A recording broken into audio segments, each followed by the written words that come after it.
김명수 기자, 뉴시스에 따르면 천주교 주교, 사제, 수도자 3,951명이 7일 검찰개혁을 촉구하는 시국선언문을 발표했다. 시국선언문에 이름을 올린 사제, 수도자들은 윤석열 총장이 검찰개혁의 최대 걸림돌이라고 주장했다. 천주교정의구현 전국사제단과 검찰개혁을 촉구하는 천주교 사제, 수도자 관계자들은 이날 서울 서초구 대검찰청 앞에서 검찰개혁을 촉구하는 기자회견을 했다.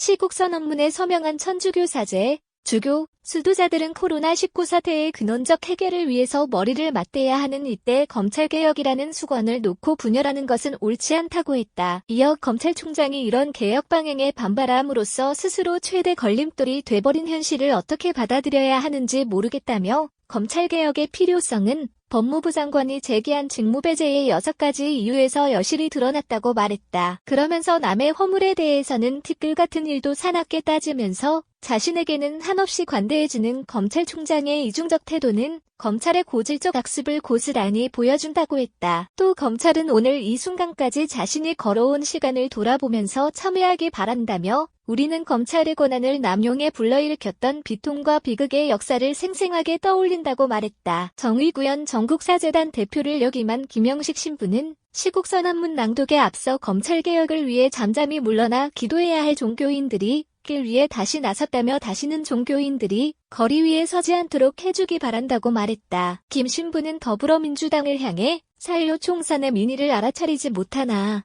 주권자의 명령이다. 검찰개혁은 이 시대를 사는 촛불을 들었던 모든 주권자가 원하고 외치고 있다고 했다. 시국선언문에는 사법부가 판사 사찰 의혹에 대해 적극적인 입장을 표명하라는 요구도 담겼다. 이들은 사법부의 책임 또한 가볍지 않다. 법관 사찰이 만천하에 드러났는데도 대법원장을 비롯한 사법부의 구성원들은 아직까지 뚜렷한 이의를 제기하지 않고 있다며 하루빨리 사법부의 권위와 존엄을 회복하기 바란다고 촉구했다. 김 신부는 이날 윤 총장이 거취를 스스로 표명해야 한다고 생각하느냐는 취재의 질문에 윤 총장이 당연히 스스로 정치적 행위로 의심받을 만한 일들을 그만두겠다고 선언하고 그 자리를 떠나야 한다고 답했다. 김 신부는 다만 방식에 대해 지금 징계위에 회부된 상황 안에서 법적, 절차적 정당성이 있는 방법으로 그가 해임 또는 파면되는 것이 촛불을 켜고 외쳐왔던 민주적 절차의 현 과정이 아닐까 싶다고 덧붙였다. 시국 선언문에는 천주교 대주교와 주교 6명, 전국 16개 교구 사제 926명이 서명했다. 남자 수도자 227명, 여자 수도자 2,792명도 참여했다. 검찰개혁을 촉구하는 천주교 사제, 수도자 3,951인 선언문 1. 잠잠히 고요하게 지내야 할 사제와 수도자들이 이렇게 나선 것은 숱한 희생과 헌신 끝에 이룩한 우리의 민주주의가 또다시 갈림길이 놓였기 때문입니다.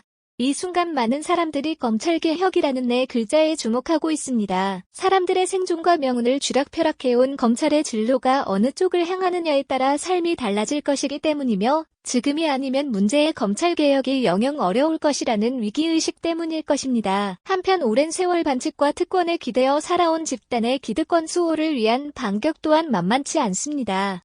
바야흐로 대한민국이 나아가야 할 바를 두고 옛길과 새길이 충돌하는 양상입니다. 예수님의 성탄을 고대하는 우리는 주님의 길을 마련하여라. 그분의 길을 곧게 내어라. 마루일 3 하시는 목소리를 듣고 있습니다. 옛길의 자취를 무시하지 않되 부디 새로운 길이 열리기를 바랍니다. 부디 가난하고 겸손한 이들이 기뻐하고 공동선을 위해 사랑과 봉헌의 삶을 살아온 이들이 춤추게 되기를 바랍니다. 2. 우리는 지난 12월 1일자 검찰개혁을 촉구하는 종교계 백인선언을 지지하면서 호소합니다. 검찰은 오늘 이 순간까지 자신이 걸어온 시간을 돌아보면서 참회하기 바랍니다. 오매불망 검찰권 독립수호를 외치는 그 심정을 아주 이해 못할 바는 아니나 그럴 때마다 우리는 검찰의 권한을 남용하여 불러일으켰던 비통과 비극의 역사를 생생하게 떠올립니다. 사건을 조작해서 무고한 이를 간첩으로 만들고 없는 죄를 뒤집어 씌워 멀쩡한 인생을 망치게 만드는가 하면 그것도 모자라 가진 사람들의 죄는 남 몰래 가려주고 지워주었던 한국검찰의 악행은 아직도 현재 진행형입니다. 당해본 사람들의 눈에는 검찰이 마치 죄지을 기회를 엿보는 사람들처럼 보일지 모릅니다. 자기 손으로는 더러움을 지을 수 없음을 깨닫고 저를 깨끗하게 해주소서 마루일 사실참조 하고 무릎을 꿇던 어느 나병 환자처럼 부디 용기를 내기 바랍니다. 그리하여 오늘을 주권자들의 사랑과 존경을 받는 직분으로 거듭나는 천금 같은 기회로 받아들이고 양심에 어긋나는 악습들을 과감하게 끊어버림으로써 새로이 출발하기 바랍니다. 3. 누구라도 가졌던 것을 내놓기는 쉽지 않습니다.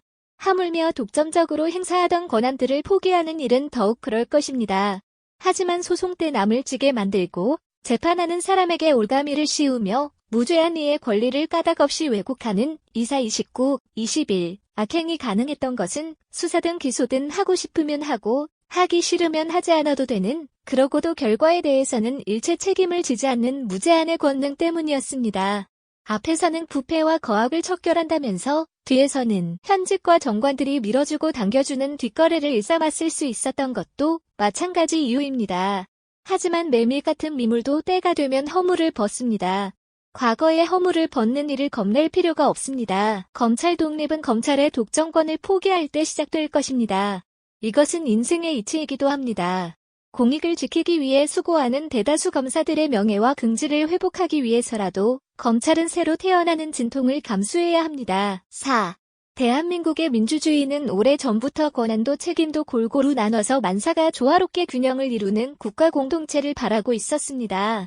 정의란 각자의 것을 각자에게 나눠주는 것이라는 고전적인 정의는 사회의 다양한 주체들에게 고르게 힘을 배분함으로써 어느 개인이나 특정 집단도 자기를 전능하다고 여기거나 다른 사람이나 다른 집단의 존엄성과 권리를 무시할 수 없도록 하려는 뜻을 담고 있습니다. 프란치스코 교황, 회칙 모든 형제들 171랑 참조. 그런 점에서 권한을 여러 국가기관에 효과적으로 배분하고 규제하는 사법체계를 마련하는 것은 매우 합당한 일입니다. 그런데 검찰총장이 이런 개혁 방향에 반발함으로써 스스로 최대 걸림돌이 되어버린 현실을 어떻게 받아들여야 하는지 모르겠습니다.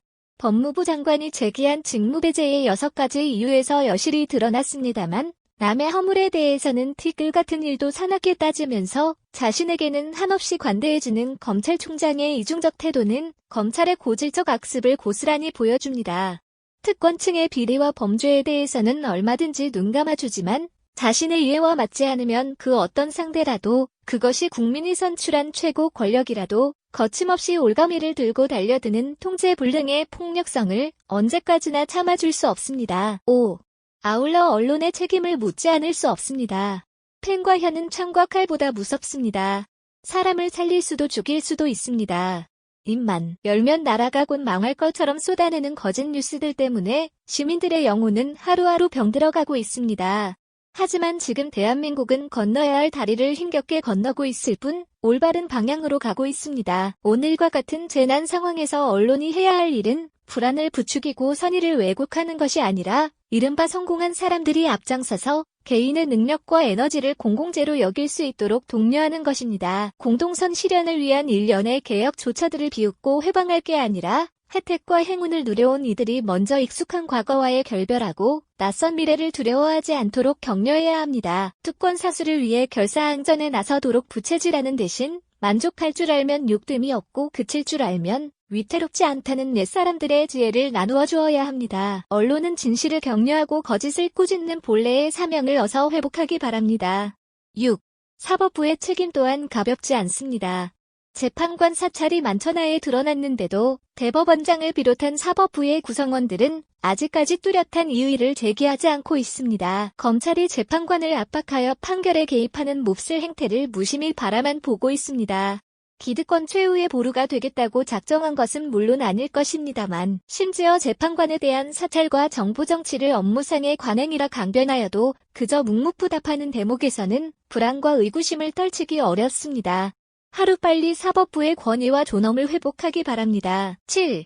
오늘까지 제1야당은 검찰개혁을 위한 노력은 고사하고 검찰의 일탈을 방조하거나 협력하다가 결국 대통령 이인을 감옥에 보내고 말았습니다. 이런 치명적인 과오를 책임지는 자세로 아울러 다시 집권해서 나라를 이끌게 될 때를 위해서라도 여당과 합심하여 검찰개혁을 거들어주어야 합니다. 8.